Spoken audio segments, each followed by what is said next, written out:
Right.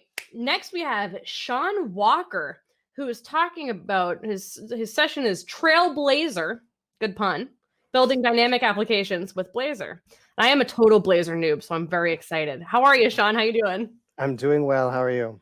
Good, thanks. All right, send it away to you, and I'll be back in half an hour with some tweets.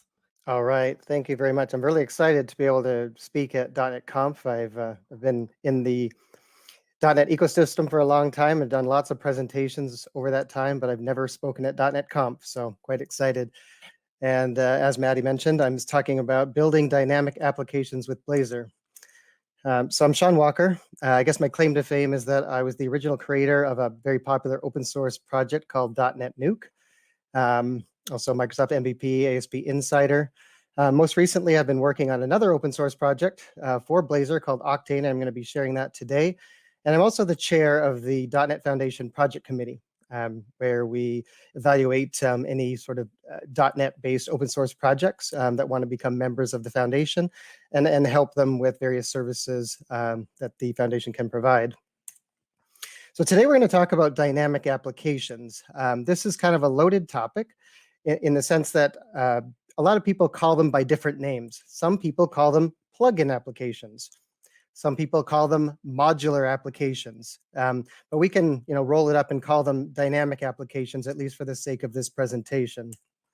So what are the benefits of dynamic applications? And what are dynamic applications?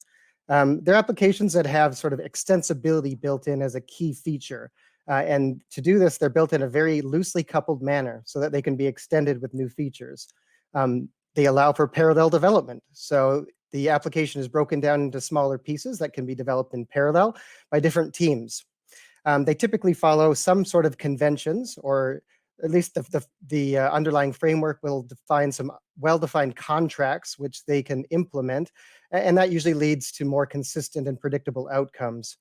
They try to practice encapsulation so that features can be developed in a self-contained manner and have a singular focus and responsibility.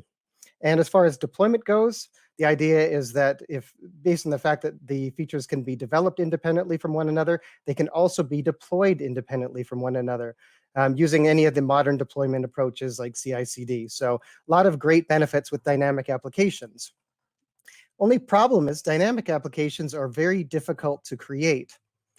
And as a result of that, developers typically rely on web application frameworks to help do a lot of the heavy lifting. You can build a completely dynamic application from scratch, but I mean, it's going to take a lot of time and effort. So that's why developers typically rely on frameworks.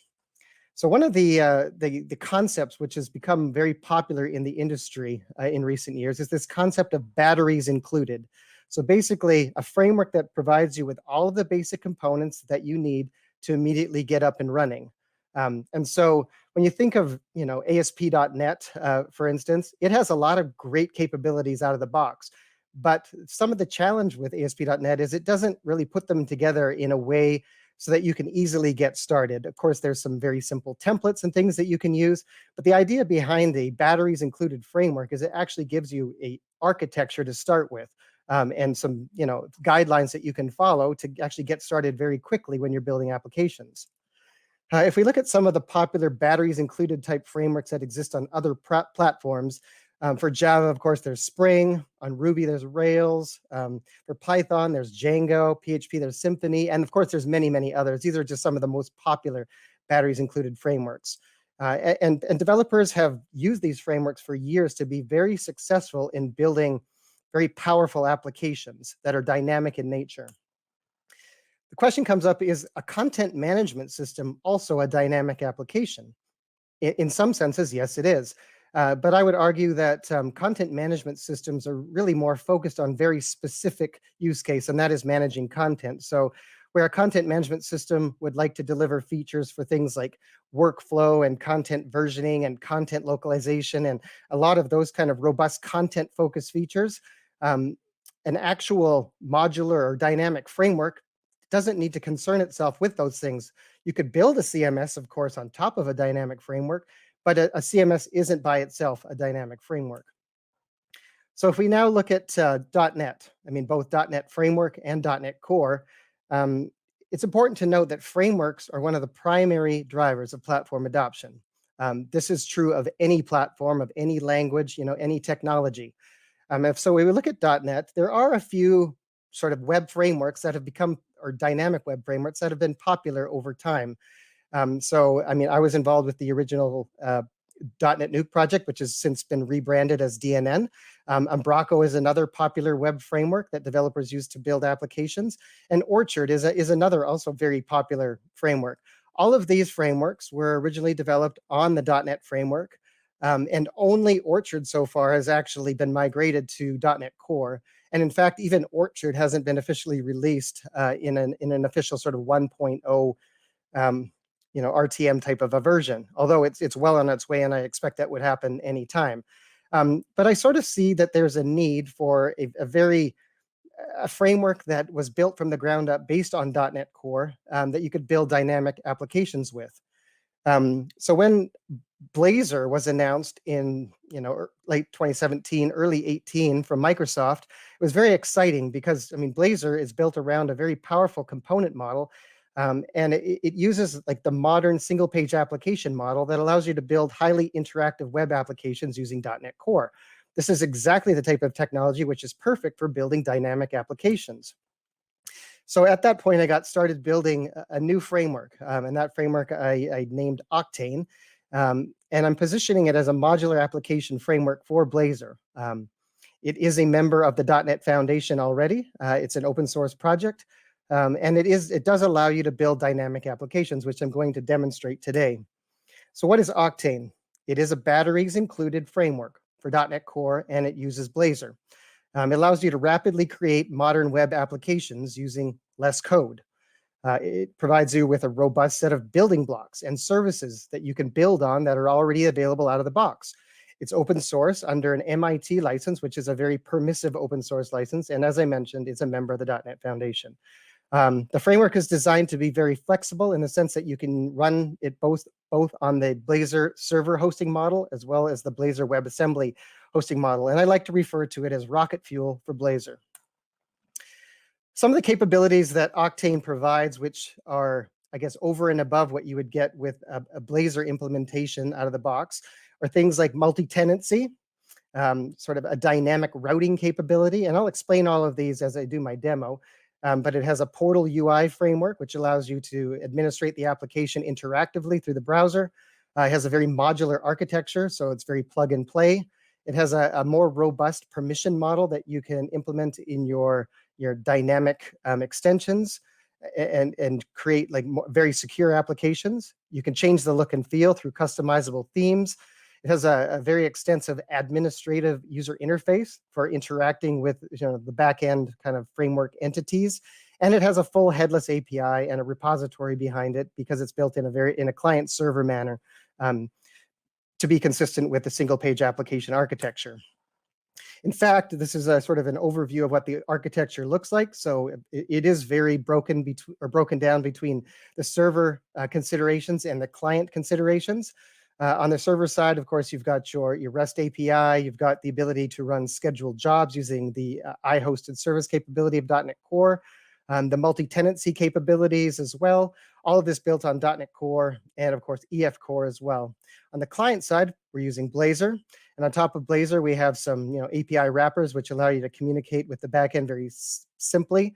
We've got our portal UI framework, which provides you with the sort of user interface capabilities and constructs that you would use to build your modules. And you can, of course, run, it's multi-tenant, so you can run as many sites as you want out of a single installation. But the cool thing is you can also separate the tenants so that you have independent, you can have one installation of Octane, but you can have individual tenants that keep their data physically separated from one another. So with that, I'm going to dive straight into the demo.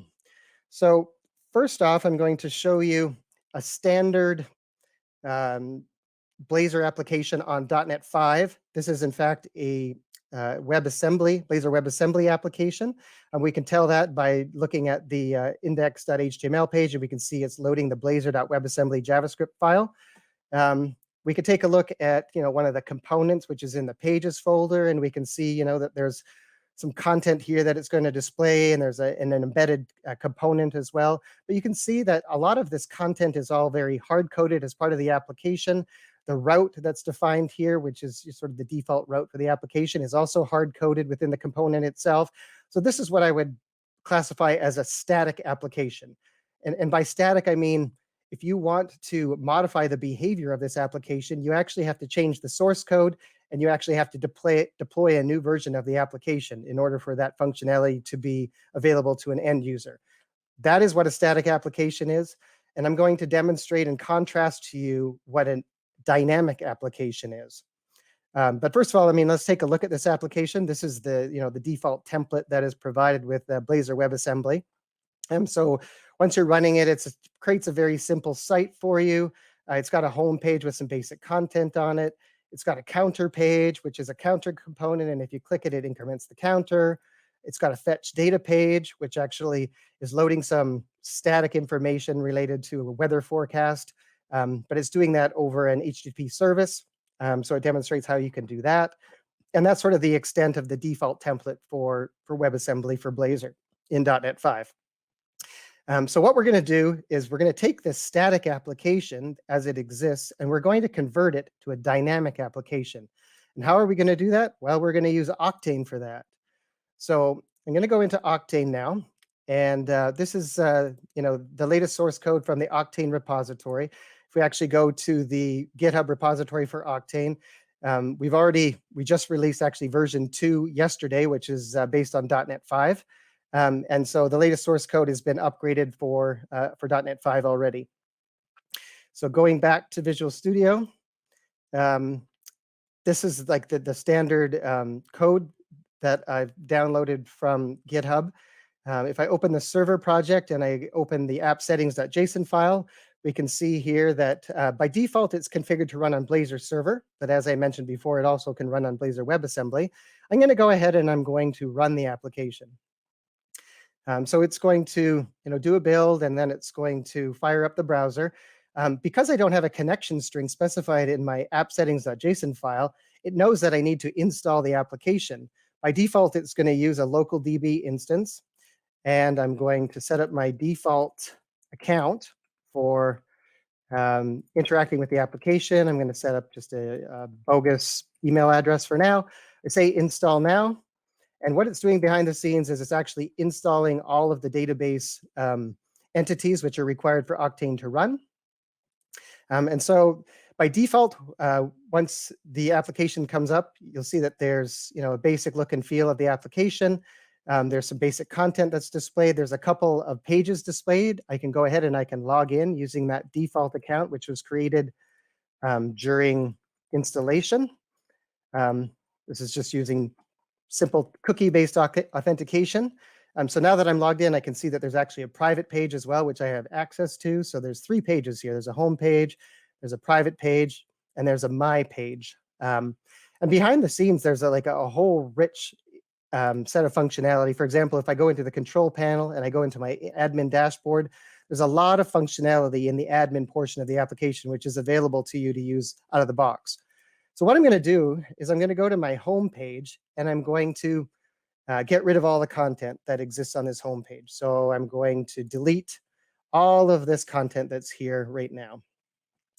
The reason is because I'm going to try to make this application, which is dynamic, look like the default Blazor application template.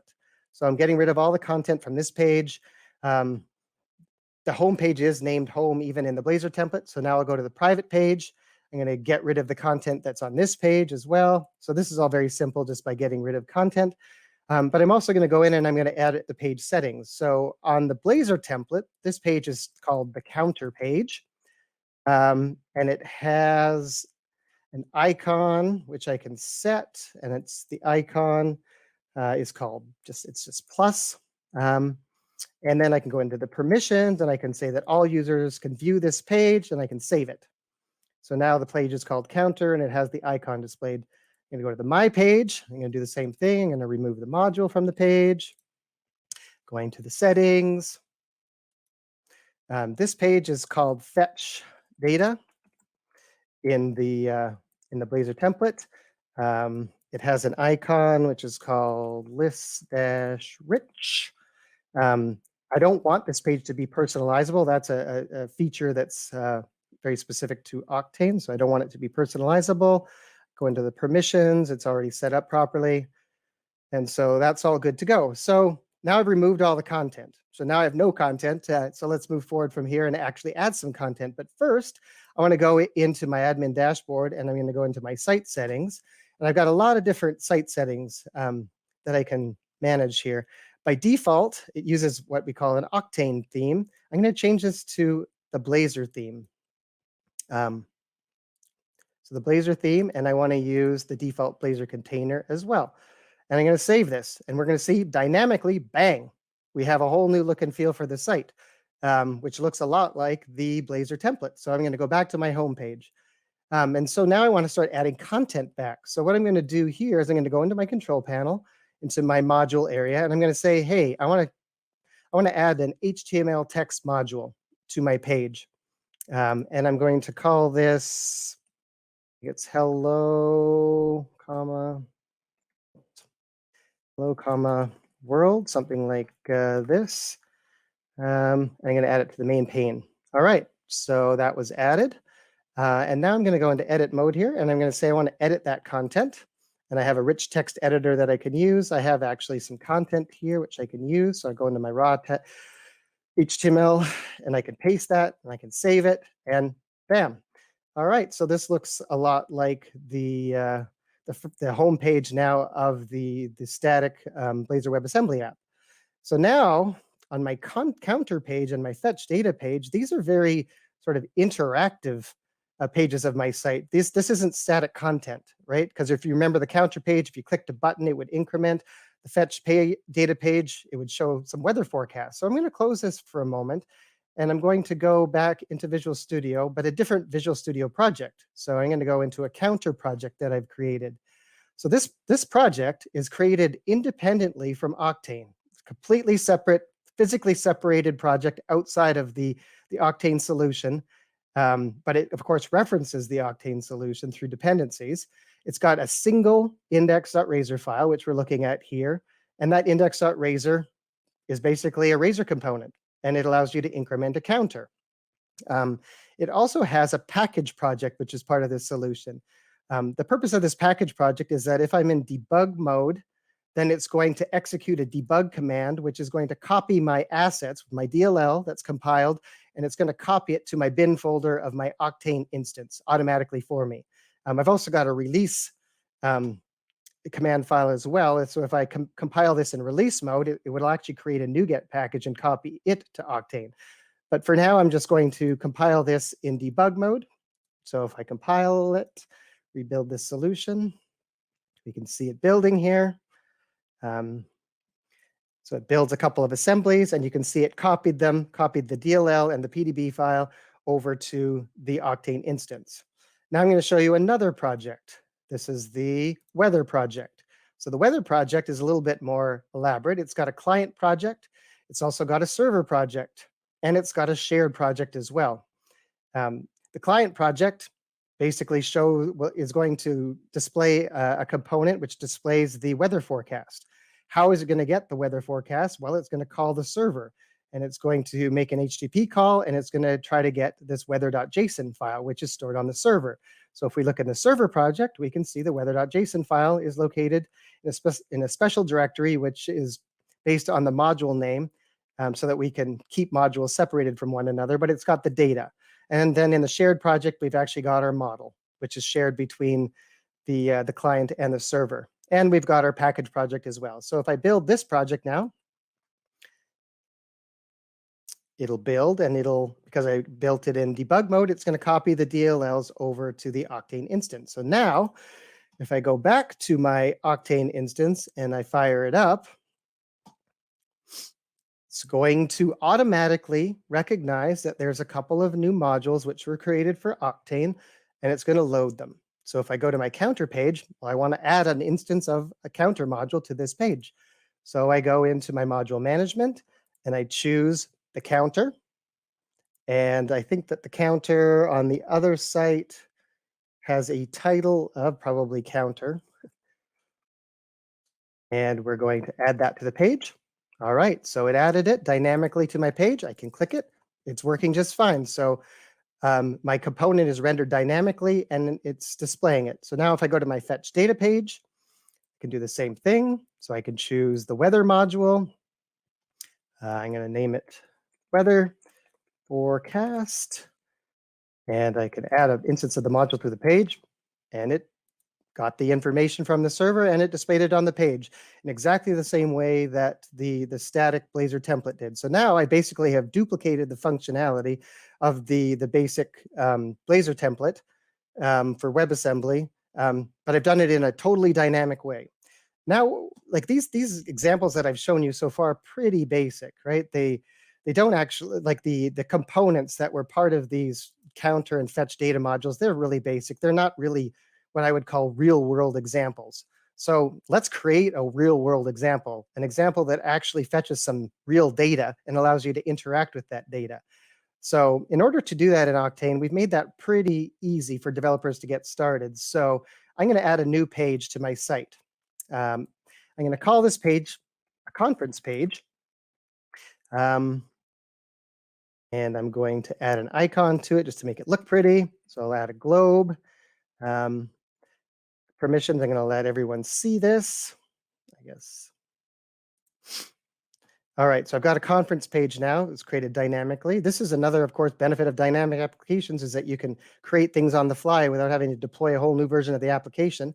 But what I want to put on this conference page is actually a new module that has like actually interactive capabilities to it. So how am I going to do that? Well, I'm going to go into my module management area and I'm going to choose a different category of module. I'm going to choose developer modules. And we have something called the module creator. And so I'm going to call this module, it's going to be a list of sessions, right? And I'm going to add that module to the page. So it creates a module creator module, which will basically scaffold out a bunch of code for me to create a fully functional module. I'm going to call this netconf 2020 as my owner. I'm going to call this the session module, give it a description of session. I'm going to use a template. External template means that this is going to be created outside of the Octane solution. And I'm going to use a framework reference of version 2 because that's the latest that supports .NET 5. And I'm going to create the module. So when I do this, it scaffolds out all the code for me. And of course, because it does that, it needs to end the session because, I mean, I need to actually go and compile this module now. So I'm going to close this down. And I'm going to go onto my system here. And I'm going to find the netconf 2020 session module. And I'm going to open the solution file. So it scaffolded out all this code for me automatically. And so we're going to open this up. All right, so it's created a client project, package project, server, and shared project. So I'm going to go into client project. I'm going to go into the index component that was created for me. It created a bunch of content in here, which is basically documentation of all the different files that it created. I'm going to get rid of that because that's not super useful and it's not going to look pretty when I actually render this. So I'll save that. So we've got an index component, which is going to be rendered by default when the module is displayed. I've got an edit component so that I can manage the actual content. I've got a settings module for also managing some types of content. On the and we can also see we've got a services folder as well, which has all the wrappers to the services that it's going to call on the back end. On the back end, I've got my controller class, my session controller that was created. It's got a repository class, so it uses entity framework. It uses a script to basically provision the database entities for me. I've got a shared project as well with my session model in it. And this is the name, of course, the table that's going to be created. All of this was scaffolded for me automatically. And I'm going to go ahead and I'm going to build this. So when I build this, it's going to build all of those projects into their associated DLLs, and then it's going to deploy those DLLs to the Octane instance. And it also is going to deploy a few of the static resources which are necessary for this module as well. So now that that's happened, I can go back to my Octane instance and I can run it. And again, it's going to recognize the fact that there's a new module for managing sessions, and it's actually going to provision the database scripts for me as well. So I'm going to go into the conference page, and the module is already active for me because the DLLs were copied into place. So let's say I want to add a session. All right, so let's say I'm going to call it, Trailblazor dynamic application. Oops, applications. All right, save it. Saving it to the database. I can edit it, save that. I can delete it. Right, so I've got all these capabilities. I can go into the settings to manage the settings. There's some settings here that I can enter as well that are not actually used in the module currently, but I mean, you have all of this capability. So that was a fully dynamic module that was created dynamically, and it's rendered dynamically into the Octane instance, and it provides full access to managing the database tables that are related to that as well. So now I told you earlier that Octane is capable of running in both Blazor Server and Blazor WebAssembly. So how would I do that? Well, it's pretty simple in Octane. I just change this one setting to WebAssembly, save that, rerun my application, and it's going to fire up on WebAssembly this time. And it's going to actually dynamically render my application, and miraculously, it rendered all of my modules, which I created as well. So when you create modules for Octane, if you create them in a client-server manner, they automatically work, whether you're running on Blazor Server or Blazor WebAssembly. All of these are 100% working. And we can go into the admin dashboard and look in the system info, and we can see, yep, we're running Blazor WebAssembly in this instance. We're running on .NET 5 and Octane 2.0. So that's the extent of my demo. And I'm going to switch back to my slides now. I only have a couple of minutes left, unfortunately. So the demo took a little longer than I was expected, but when you're building dynamic applications in .NET Core and Blazor, you need to pay attention to a number of very complicated things. So things like assembly loading, application startup, service registration, routing, how to dynamically render components, how to use or how to support multiple hosting models, and then how to deploy. And I have slides for all of this, which I'm going to move through very quickly. But I mean, in terms of assembly loading, .NET Core does not automatically load assemblies unless they're statically linked. And of course, in a dynamic application, they're not. So a dynamic application needs to statically load the loosely coupled assemblies. Luckily, we can do this using things like assembly load context, which is something that Octane takes advantage of. So you can, on startup, find the assemblies that need to be loaded and manually load them yourself. When you're running under WebAssembly, the assemblies need to be downloaded to the browser. Blazor is not going to do that for you automatically. It's only going to download the statically linked assemblies. So you need to take responsibility for that in your own framework. So Octane does that. And it uses the HTTP methods, HTTP client methods, to download the assembly using get byte array async and then load them into the app domain. Startup, another thing that you have to pay attention to. So third parties need to be able to dynamically provide additional configuration during startup. What we've done is create an iServer startup interface using the exact same stub methods that are used for application startup normally, and we allow third parties to implement those. And then we call the unique implementations that third parties provide as part of startup. Service registration. You can't allow third parties to edit the startup file, the code file as part of your project. You need to be able to dynamically inject service registration as part of the runtime. So we've done that by introducing an iService interface, which is discovered during startup, and then the services are automatically rendered, or automatically registered. Routing. Blazor provides a default router using the @page directive, but that's very hard coded into your page components. If you want to do that in a dynamic way, Blazor allows that. It allows you to override the default router, provide your own router. So Octane does that. We have our own site router, which we register in app.razor, and then The site router, it's just a standard Razor component. So you can see an example of that. Razor component rendering, so dynamically rendering components without including hard-coded references to component in your pages. That's something that a dynamic application needs to be able to do as well. And there is a nice sort of set of primitives that you can use within Razor to do that, using like builder.open component and close component. These are primitives that you typically wouldn't use in Blazor applications, but they're available and they're very, very useful in dynamic applications. And I think I'm well out of time here. So I'm going to skip past these, and I'll just say that Octane 2.0 has been released, been migrated to .NET 5 already. The main feature, aside from .NET 5 support, is localization support, and I encourage you to check it out. Thank you. Thank you so much, Sean. That was great. That was super interesting. I really enjoyed, I don't know.